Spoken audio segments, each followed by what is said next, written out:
parce que ce que ça renferme dans ce permafrost, comme je disais, il y a comme constituant, on a de la matière minérale, donc des grains minéraux, mais on a aussi des restes de matière organique. Donc on a, c'est des feuilles, des branches, des racines qui datent, qui ont été accumulées. C'est des sols qui ont été formés pendant... C'est de la terre, en fait, comme les terreaux. Comme un terreau, si on imagine, là-dedans, on a vraiment des racines mal décomposées parce qu'il fait très froid, donc ça se décompose très lentement, des feuilles très mal décomposées.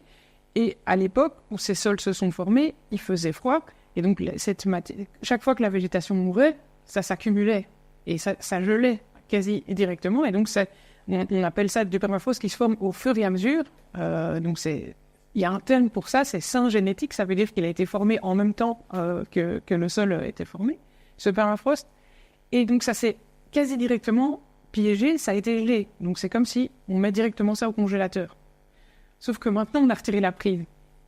Et donc le congélateur, il dégèle. Et donc si on a mis de la nourriture dans son congélateur, on sait ce qui se passe.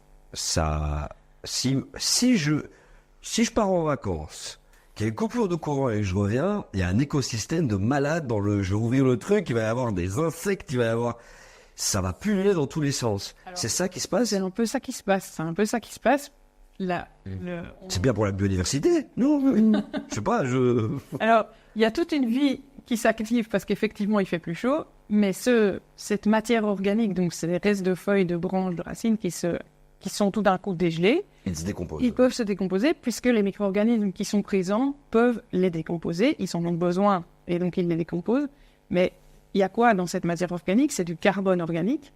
Et donc, ces organismes qui les décomposent, quand il est à l'état solide dans le sol, eux, quand ils le décomposent, ils forment des gaz.